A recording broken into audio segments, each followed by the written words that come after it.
తెలుగు నాటక రంగ పితామహుడు, సహజ నటుడు, ఆద్యుడు, నాటక సంస్కర్త తాడిపత్రి రాఘవాచార్యులు గారి జయంతి సందర్భంగా ఆదివారం ప్రకాశం జిల్లా ఎస్పీ హర్షవర్ధన్ రాజు ఆదేశాల మేరకు అడిషనల్ ఎస్పీ ఎన్ యుగంధర్ బాబు, పోలీసు అధికారులు మరియు సిబ్బంది జిల్లా పోలీస్ కార్యాలయంలో బళ్ళారి రాఘవ గారి చిత్రపటానికి పూలమాలలు వేసి ఘనంగా నివాళులర్పించారు.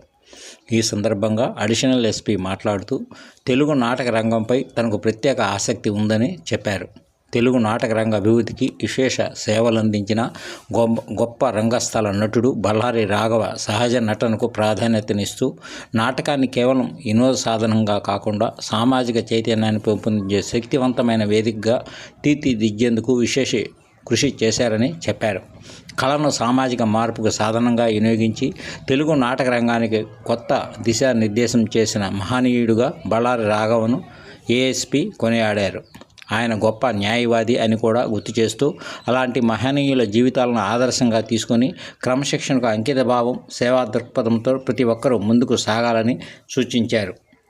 ఈ కార్యక్రమంలో ఆర్ఐ సీతారామరెడ్డి, ఆర్ఎస్ఐ తిరుపతి స్వామి, ఏఆర్ఎస్ఐలు మరియు సిబ్బంది పాల్గొన్నారు.